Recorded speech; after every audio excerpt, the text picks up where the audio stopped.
tú ya sabes todo lo que voy a contarte. Jesús, yo sé que conoces todo lo que voy a confesarte. Jesús, A lo mejor sueno agitado, pero no he venido a reclamarte. Jesús. No tienes que responderme, simplemente necesito hablarte. Le invito a buscar Primera de Pedro,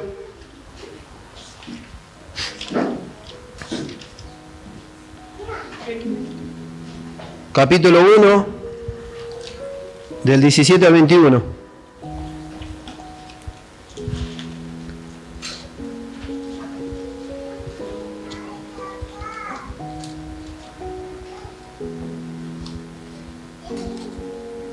En el libro de Levítico, después lo vamos a ver un momentito, hay muchas referencias a esta cuestión de la redención, ¿no? De cómo se manejaba el hecho de los esclavos y de las obligaciones que la gente tenía que pagar cuando no las podía cumplir. En primera de Pedro, capítulo 1, versículo 17 dice: y si invocáis por Padre aquel que sin acepción de personas juzga según la obra de cada uno, conducíos en temor todo el tiempo de vuestra peregrinación, sabiendo que fuiste rescatados de vuestra manera de vivir, la cual recibiste de vuestros padres, no con cosas corruptibles como oro o plata, sino con la sangre preciosa de Cristo, como de un cordero sin mancha y sin contaminación, ya destinado desde antes de la fundación del mundo, pero manifestado en los postreros tiempos por amor de vosotros, y mediante el cual creéis en Dios, quien le resucitó de los muertos y le ha dado gloria, para que vuestra fe y esperanza sean en Dios. El Señor fue el que pagó el precio, ¿no? Y yo siempre me preguntaba, pero era necesario, ¿no? Ese derramamiento de sangre.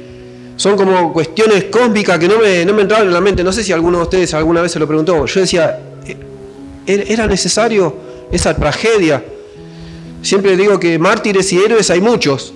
Yo, por ejemplo, tengo como referencia o admiro, no sé, a Tupac Amaru, a San Martín, algunos mártires, algunos que siendo héroes dieron su vida por otros. Pero el Señor era un inocente. Fue la predestinación esta de que habla Pedro, es como un misterio cósmico o universal que todavía no terminamos, o al menos yo no termino a medir en su verdadera vara y medida de lo que eso significó, de lo que significó que el Señor, creador del universo, haya decidido para rescate de la humanidad dar a su Hijo una sangre preciosa, que siempre también preguntaba, ¿y si no lo hubiese hecho? ¿Qué hubiese pasado? Porque también, y por eso pusimos la parte que el Señor está de entre casa, porque era todo hombre y todo Dios. Está ahí en una conversación hogareña con su mamá, con María, carpintero de oficio, el oficio que heredó de su papá, en la tierra, de José. Y era un carpintero que tenía hermanos, hermanas, como dicen la palabra, parientes, tíos, su barrio, y tenía esas conversaciones, ese cariño que los que tenemos suerte de tener mamá o que la hemos tenido, que tenemos esa confianza de hacerle chistes a mamá, ¿no? De que mamá nos regañe porque no nos lavamos las manos. Por eso lo quería poner, para que tengamos esa medida de que el Señor era todo hombre, con todo lo que significa un hombre, un ser humano que sufre, que se agota, que se cansa, que llora, que ríe, que se preocupa, pero también era todo Dios. ¿Y qué pasó en el cielo para que Yahvé de los ejércitos decidiera dar a su Hijo esa sangre preciosa, naciera como humano y pasara las cosas que pasó ahí, ¿no es cierto? Por eso también está esa tercera parte, cuando está el Señor enjuiciado por el Sanedrín con el sumo sacerdote, era su gente. Seguramente él de chiquito los había escuchado hablar en las sinagogas, ¿no? Porque eran los sumos sacerdotes de Jerusalén y de toda la región de Galilea. de toda Judea. Había uno para cada región. Y en la película, algunos dicen que esa película es muy cruel, que es muy dura. Yo creo que para un cristiano debería ser obligación verla, más allá de que hay cosas que están desfasadas históricamente o bíblicamente, creo que sería obligación. ¿Sabe por qué? Porque hay como partes crudas que nos dan una real dimensión de lo que pasó ese día, entre ese viernes y ese domingo, ¿no? El Viernes Santo no es el de el que propone Roma. El Viernes Santo es otra cosa. En ninguna parte de la Biblia habla de un Viernes Santo, pero vamos a decir que el Señor murió un día, ¿no es cierto? Y que sufrió ese día, no tuvo una muerte por un paro cardíaco, fue torturado. El látigo de Roma, el famoso látigo que le decían gato de 9 colas, era un látigo que en cada punta tenía piedritas o metales cortantes. Se calcula, hay estudios médicos, que una persona normal de 70, 80 kilos, un varón, puede aguantar a lo sumo 10 latigazos sin que no se le corte una vena femoral, la que pasa de la pierna, si alguno conoce, o algún cartílago o algún nervio, porque es insoportable el dolor. 10 latigazos y lo más probable es que te desangres o te mueras de un shock eléctrico al corazón. Al Señor le dieron más de 40 latigazos con el gato de Roma. Era tal la hazaña que tenían esa gente contra el Señor. Y antes, como vimos, ¿no?, en el Sanedrín, sus pares, sus judíos, tan queridos, tan amados por él, lo burlaron, lo vituperaron, lo escupieron y le desfiguraron el rostro, los que él había escuchado de chiquito. Por eso que me quería rescatar esa parte de la película y la parte que él está de hogar con su mamá, ¿no? Como un hijo más, todo hombre. Y también que tiene que ver la otra parte, y ahí está el meollo de la reflexión que quisiera compartir. Si alguno la conoce, estas raíces, la primera parte, la historia de Kunta Kinte. Yo que soy de la época, de la generación del 70, la vi. Y la vi toda, me encantó. Y yo decía, ¿cómo podía ser que sufran estos pobres negros? ¿Cómo había población blanca que los sometía? Y no estamos lejos nosotros. Acá nomás, cruzando el Río de la Plata, hay una gran generación de hijos de esclavos. En Argentina los usaron para la guerra, pero en Uruguay quedaron muchos, por eso tienen más población negra. En Brasil, ni que hablar, ¿no es cierto? Son gente traída de África que nuestros antepasados los usaban de esclavos. Una cosa increíble.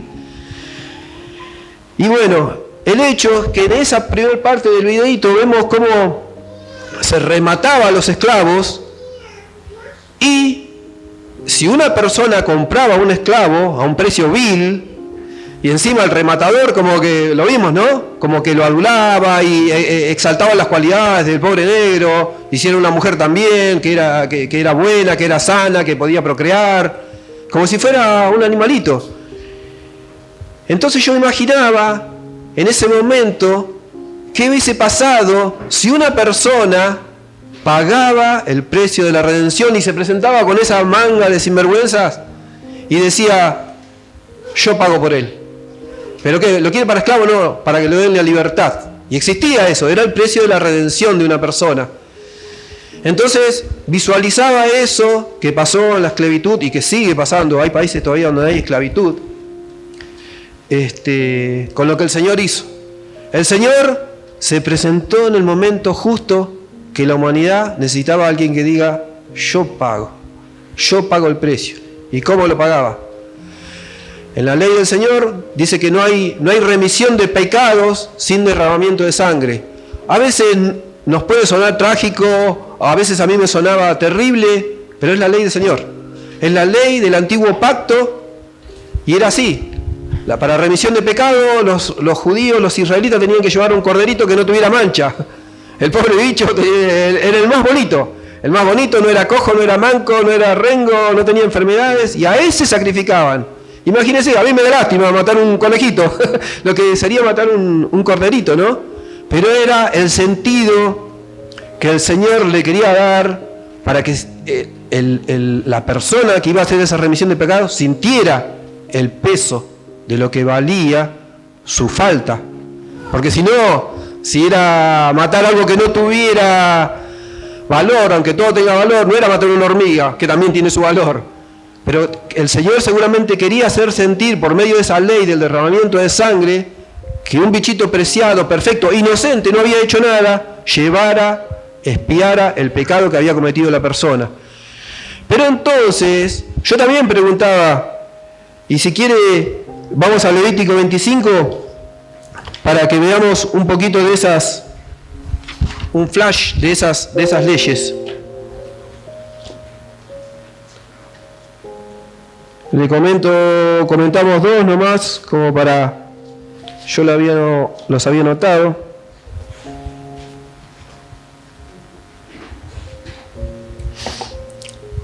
El Levítico 25 habla que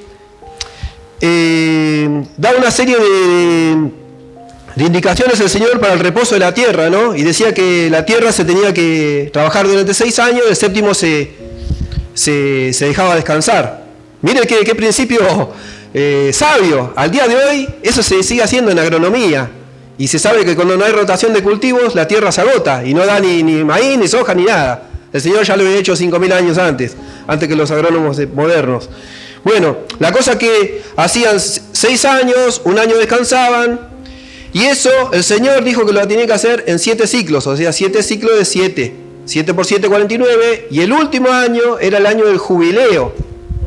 El año 50 era el año del jubileo, ese que también la iglesia romana hace poco inventó. El año del jubileo es el que dice el Señor, no el que dice la iglesia romana.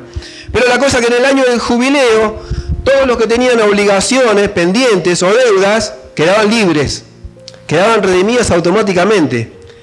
Pero el Señor, por ejemplo, en Levítico 25, pasaje 23, versículo 23 dice: la tierra no se venderá a perpetuidad, porque la tierra mía es, pues vosotros forasteros y extranjeros sois para conmigo.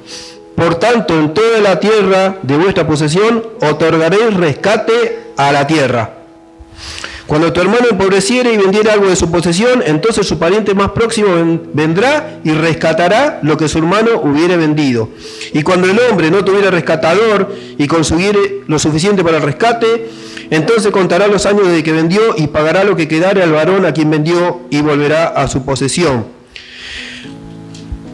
Otro ejemplo, en el 39 dice: y cuando tu hermano empobreciere estando contigo y se vendiere a ti, no le harás servir como esclavo, como criado, como extranjero estará contigo, hasta el año del jubileo te servirá. Entonces saldrá libre de tu casa, él y sus hijos consigo, y volverá a su familia, y a la posesión de sus padres se restituirá. Porque son mis siervos, los cuales yo de la tierra, saqué yo de la tierra de Egipto, no serán vendidos a manera de esclavos. Fíjense que el Señor hasta tenía estaba la ley, pero también tenía una contemplación especial para los israelitas, porque ellos eran el pueblo y siguen siendo el pueblo elegido de Dios. Nosotros somos un injerto de Israel, como creo que está claro ya por las escrituras, ¿no? Y hablando también de esta idea de la redención, fíjense lo que dice el Salmo 49, si me acompaña, y si las hojas también colaboran.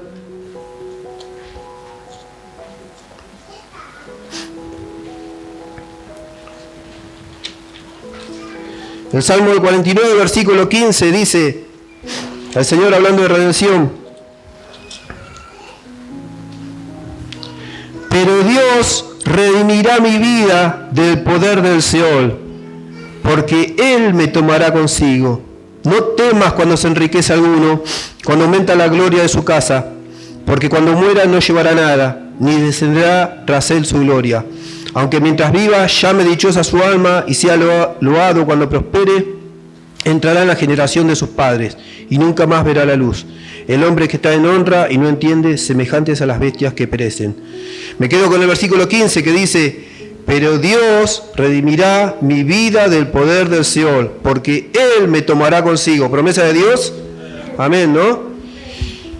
Es como que el Señor está aclarando que aunque acontezca la muerte, y va a acontecer, como en una pared ahí en Echeverri vi un mensaje nihilista, decía: no te olvides que vas a morir, decía. Terrible, ¿no? Los chicos nihilistas son terribles. El Señor está prometiendo que aún de ese poder de la muerte nos va a rescatar. Y también a nuestros seres queridos que murieron con la esperanza de Cristo, ¿no? Y yo digo, Señor, ¿por qué lo hiciste? ¿Por qué lo hiciste? Si somos bastante despreciables. Fíjese que en la primera de Pedro, capítulo 1, Pedro en una parte dice que los rescata de su vana manera de vivir.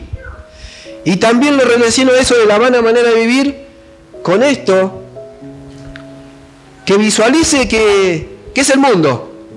¿Vio cuando el rematador saca las cualidades de Kunta Kinte y empieza a decir, es joven, es saludable, aprende, es trabajador, tiene fuerza? A mí me sonó mucho a cuando el mundo nos rodeó, aún nuestros parientes o gente conocida, y nos dan una cierta de alabanza o ciertos reconocimientos que no hacen más que llenarnos de vanagloria. Y dice que eso, la palabra dice que es vanidad de vanidades, que todo pasa, toda gloria del hombre pasa, dice. Entonces yo, sin que eso sea, no sé si es pecado o no, pero sí que lleva a confusión. Por ejemplo, le voy a dar 2 ejemplos odiosos. Me va a odiar a usted. Cuando una persona, por ejemplo una nena cumple los 15, es el centro de atención de la familia, el centro de atención del barrio, el centro de atención de sus padres. Y no sé si está bien o está mal. Yo también tengo hijas que cumplieron 15, ¿no? Pero sé que quizás la lleva a confusión. Cuando una persona, sobre todo los varones, salimos campeón o nos destacamos en algo y te dicen sos el mejor, qué bien que lo hiciste, la verdad te admiro, nos llegamos de vanagloria que no lleva a nada, solo a confusión. Entonces me situé en esa situación que en mayor o menor medida, no sé si concordará conmigo, que puede llegar a pasar en la vida, el que el mundo que nos rodea, llámese como se llame, la persona o el medio, nos dice, qué bien que lo hiciste, te lo mereces, seguí a tu corazón, vos valés. Pero ¿sabe qué? Están haciendo lo mismo que el rematador, lo está engañando. Lo quiere vender a un mejor postor, a otro para que usted le sirva, pero siga siendo esclavo. Si el Señor cuando venía a rescatar, y hubiese rescatado a Kunta Kinte, no hubiese rescatado para que vuelva a África a hacer lo que hacían en África, porque allá en África también era un desastre. Se mataban entre ellos, eran distintas tribus, uno creía en la luna, otro creía en el sol, un desastre. El hecho es ese, que el Señor nos rescata de esa vana manera de vivir. Dice en Juan, capítulo 1, verso 29, si me acompaña, y vamos terminando.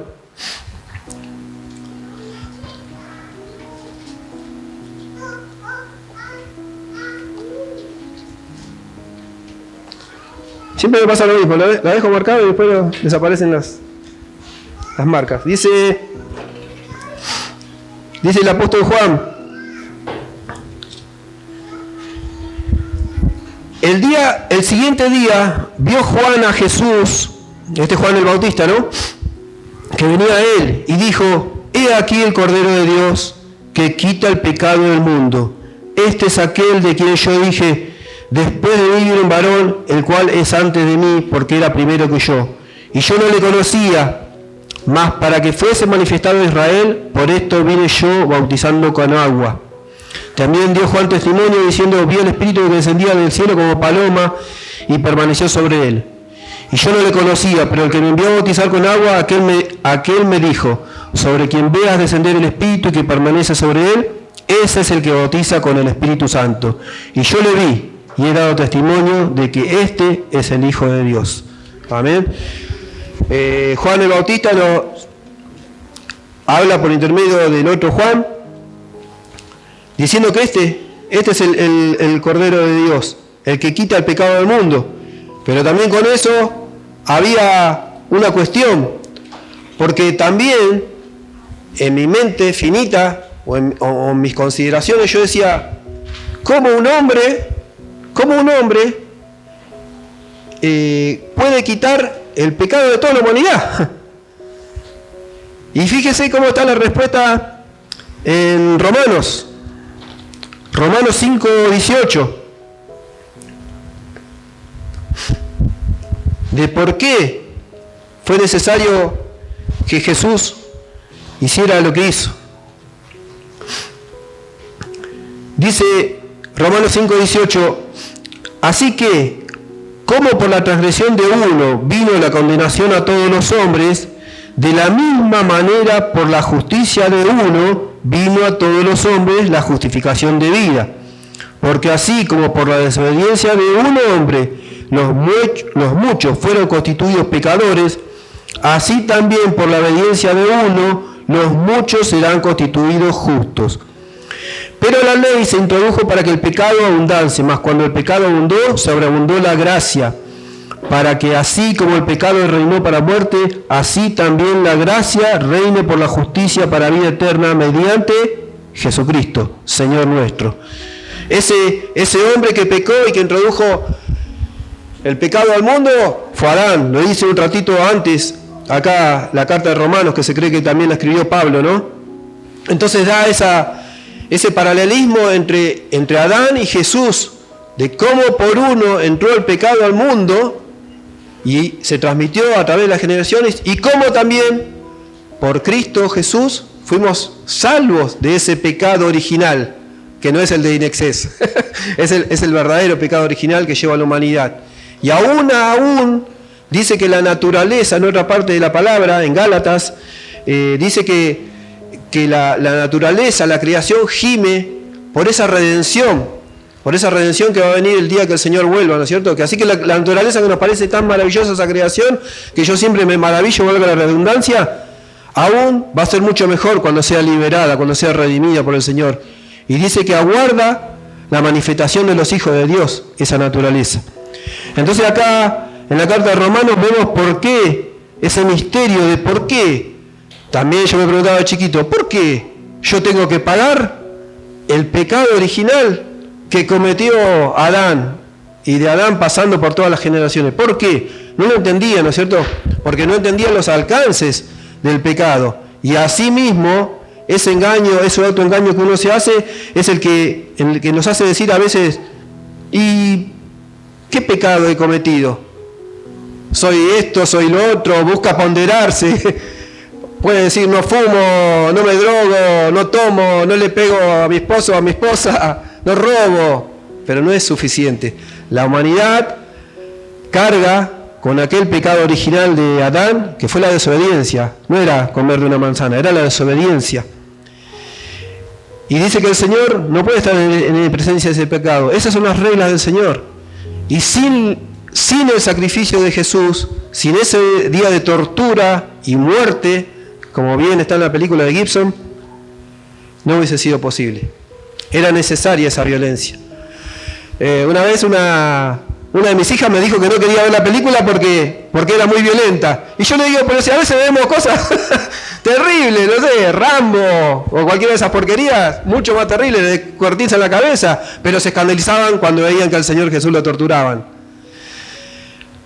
Por lo cual también yo muchas veces digo que más allá de que puede estar o no en la Biblia, no soy muy amigo del símbolo de la cruz.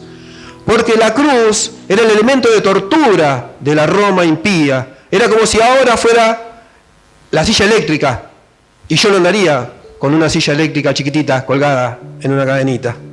La cruz era el elemento de tortura. Era la muerte lenta por desangramiento y por atrofia de los nervios centrales con los peores criminales. Eso era la cruz, el madero de que habla Pablo. Por eso no soy muy amigo del símbolo de la cruz. La cosa que el Señor sufrió, y sufrió mucho. Sufrió al punto de como que era todo hombre, como lo vimos, un hombre normal, pero no común, que compartía un momento con su mamá, con risas, con agua, comiendo. Sufrió mucho y hasta le ha pedido al Señor, si puedes, pasa esta copa de mí, que significaba, si es posible, no me dejes pasar esto porque la voy a pasar mal. Estos me van a torturar, me van a golpear, me van a insultar. Y aparte del dolor físico, ¿sabe qué yo imagino? Ese dolor que era su barrio, su gente, sus cuates, todos los judíos con que él creció, sus amigos. Dicen que aún los que lo querían en su barrio, cuando fue a Galilea, allí no hizo muchos milagros porque todos decían, pero si este es el hermano de Santiago, este es el hermano de la otra que conocemos, el hijo de María. No le creían, no era profeta en su tierra. Él fue mucho dolor, creo que fue llevando de los 12 a los 30 años, ¿no? Cuando empieza su ministerio. Y aparte del dolor, ese universal que no podemos dimensionar, yo digo siempre que honestamente, no podemos saber muy bien qué pasó en el corazón del Señor, pero dicen que exudó sangre, que entró en un éxtasis de tristeza, que la noche anterior exudó sangre. Yo a veces digo, cuando las pocas veces que oré mucho, he llegado a transpirar. Imagínense lo que es exudar sangre. Y tenía mucho miedo, porque sabía lo que se le venía, sabía cómo morían los criminales, seguramente habrá visto, porque era un hombre que andaba, ¿no? Andaba por Jerusalén, habrá visto algún criminal y lo que significaba la cruz. Otra que la silla eléctrica. La silla eléctrica creo que hasta es más rápida. Al pobre tipo lo ponen ahí, un shock eléctrico y casi siempre se muere a la primera descarga. Pero la cruz era un elemento de tortura terrible.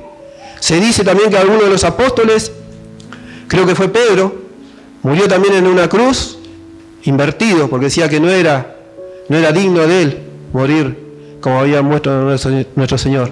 Pero siempre a mí me impresionó mucho. Entonces creo que también es necesario a veces recordar. A mí me gusta mucho cuando se hace la Santa Cena, que invocamos, ¿no es cierto?, lo que el Señor dijo, y que dijo, hagan esto en conmemoración mía, esa noche terrible, la noche anterior a que pasara todo, ¿no, Marce?